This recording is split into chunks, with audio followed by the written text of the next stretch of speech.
got someone to come and speak to you tonight. Tonight we have Alex Stokes. He's a stand-up comedian from Sevierville. He has toured around the country and performed with comics from Saturday Night Live, HBO, Leonard, and Letterman. His first good, Messing with Tourists, just released in June and has sold over 500 copies this month. So Alex, where are you? Here you are. Come on up, Alex.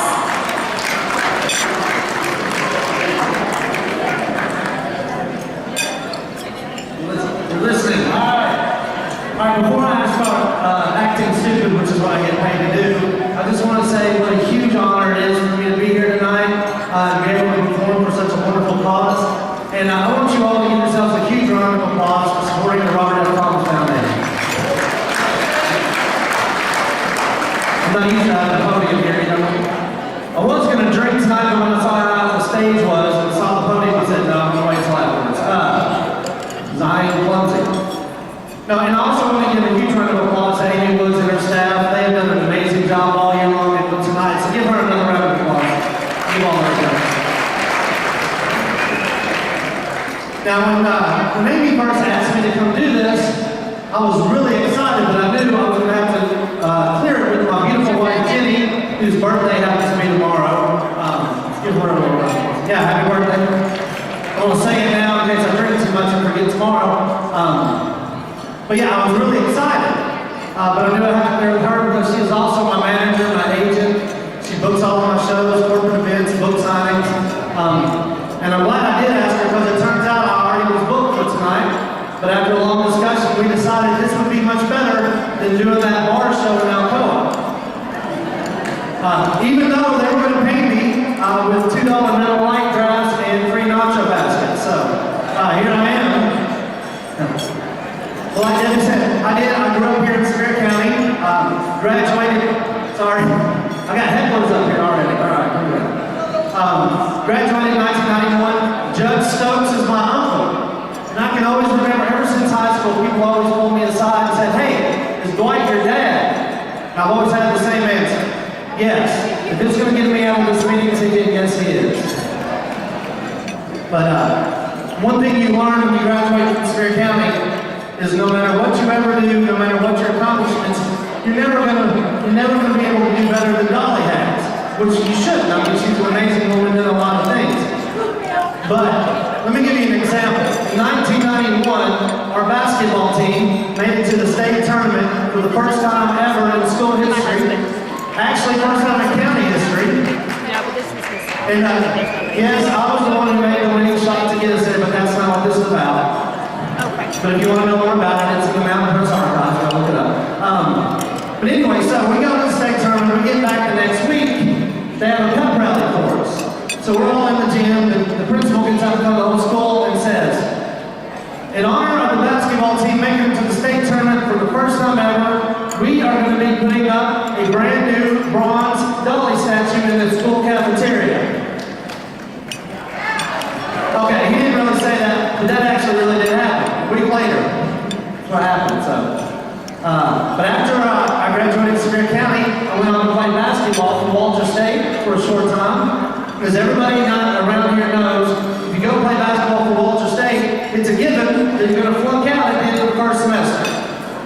Everybody knows that. However, I was an exception. I was smarter than the other guys. I quit before the grades came out. So, never actually made it. I went on from Walter State, transferred to UT in Knoxville, graduated in 1997 with a degree in medieval literature and philosophy. And if I'd have known then how exciting of a career in homelessness that was going to get me, it's not good. But as I said, I graduated in 1997. Some of you may be thinking, wait, that's Peyton's year. Yeah, let me paint a picture of my graduation. 10 rows in front of me, Schmick Maholtzclaw. 15 rows behind me, Peyton Manning. Our guest speaker that day, Fred Thompson. You know that guy from Law and Order. So we had the graduation, a lot of hoopla, a lot of cameras. 2 months later, my dad calls me. Said, hey, you need to come over to the house. I've got this great 2-hour video of your graduation.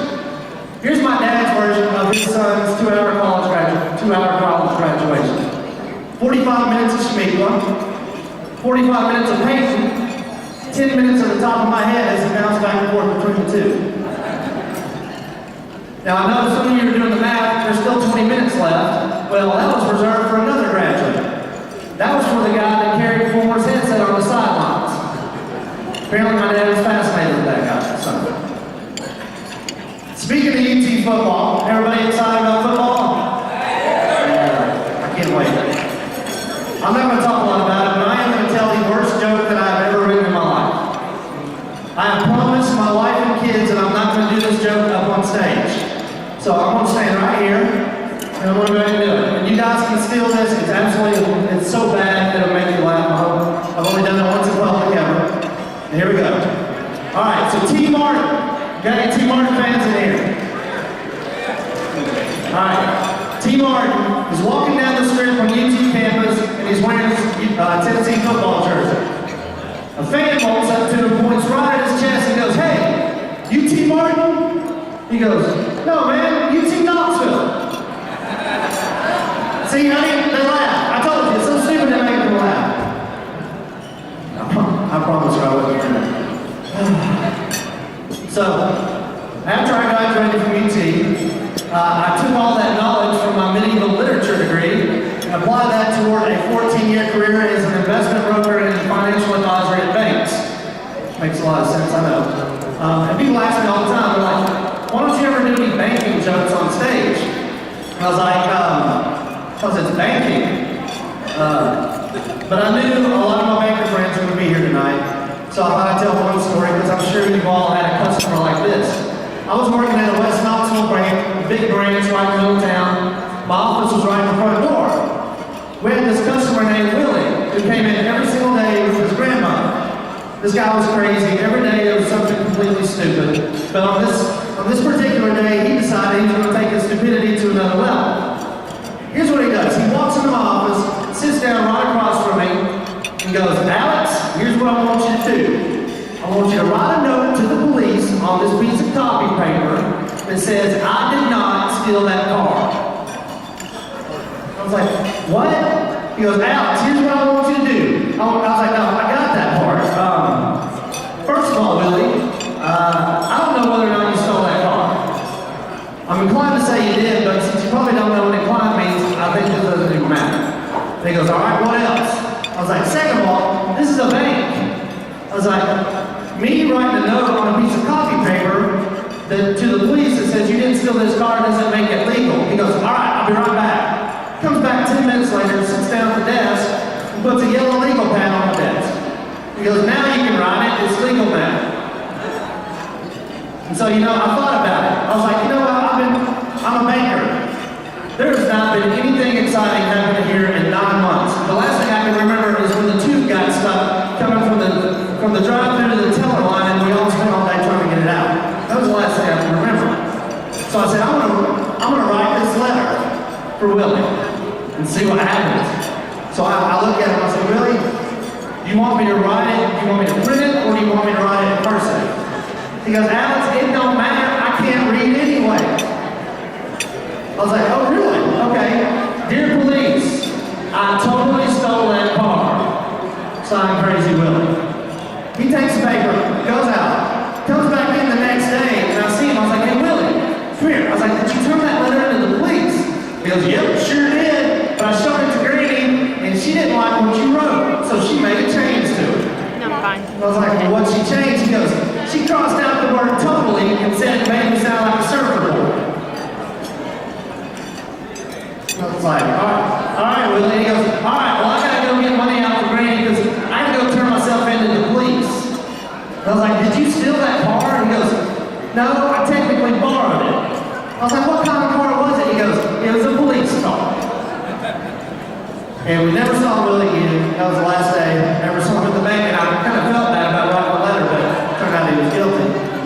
So, about 4 years ago, I woke up one morning and decided, after a 14-year banking career, that I didn't like having money anymore, so I was going to be a stand-up comedian.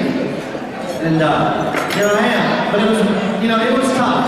At the time, I was a single dad with 2 boys living in a really expensive condo in West Knoxville. And it got so bad And I remember one day I had to go pawn my grandmother's wedding ring just to get my cable turned back on. Just to watch the new episode of Pawn Stars. Now that's pretty messed up. But one thing I did learn during that time was the easiest way to tell the difference between a single mom and a single dad. It's really easy. All you gotta do is look at a 1 month bank statement for each.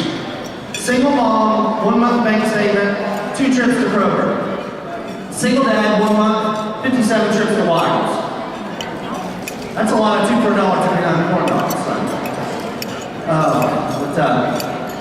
So I just got married to my beautiful wife Jenny in November. Did I mention it's her birthday tomorrow? That's twice in public I said it. I'm good. I think I'm good. And like I said, I had 2 boys. Jenny has 2 boys. And for all my math freaks out there, 2 boys plus 2 boys equals Prozac. And so we had 4 boys. Right before the wedding, I told her, I said, honey, I'm going to take you on your dream trip for our honeymoon. I'm taking you to Italy. And she looked at me and she goes, honey, that's really sweet. But don't you think it'd be better if you could afford to take me and the 4 kids to Fazoli's first? We just recently took the kids to Kroger. So we're walking in the parking lot. This is the craziest thing I've ever seen. We're walking in the parking lot, going into the store, and out of the corner of my eye, I see a smart car flying around the corner. It's going like 4 or 5 miles an hour. And it rams into the back of one of the shopping baskets. And before I could go check to see if they're okay, our 7-year-old had already jumped into the passenger side of the smart car, thinking it was one of the kids' shopping carts. You guys can picture that. And it's made it really tough because now every time I go to the grocery store, the kids get upset because they can't find the one that has the CD player and air conditioning. But like I said, my new book just came out. Jenny and I have spent the last year on the streets of Gatlinburg talking to tourists. We do marketing for a lot of attractions around here. And I know a lot of you rely on the tourist industry, and I just want to let you know that no normal tourist in this book was injured. It was only the ones that were asking stupid questions or who were rude. Like the guy that came up and goes, hey man, what time they release the bears around here? And the most common one is, who controls the fog machine in the mountains? We get that one all the time. But my favorite quote in the book, and this is a funny story, Jenny had just moved here from Georgia. We're standing out on the street, this couple walks by. The guy's wearing a tux, the woman is wearing her wedding dress, and this is all we hear. She goes, oh my God, them go-karts got my wedding dress dirty. And I turned to Jenny and I was like, welcome to Gatlinburg. But before I leave, I got one more person I want to thank. Gary Woods. Let's give Gary a huge round of applause. He's an amazing photographer, good friend. It's great what he's doing tonight. But I got one last story. Gary actually designed the cover of my book from scratch. He did the photos, he did the design, he did it all. But I remember the day that I went to his studio to do the photo shoot. Gary quickly realized that I don't like to smile at all for pictures, ever. So while I'm posing, the whole time, Gary's sitting there going, Alex, you are so pretty. Oh, you're so pretty. You're gorgeous. You're pretty. And I was like, so I started laughing. And I remember walking out of the studio, I was like, man, Gary is really good. He got me to smile. About a month later, the book cover comes out. I hadn't seen it yet. And I look on the cover, my face is on the cover of the book 3 times. And that's when I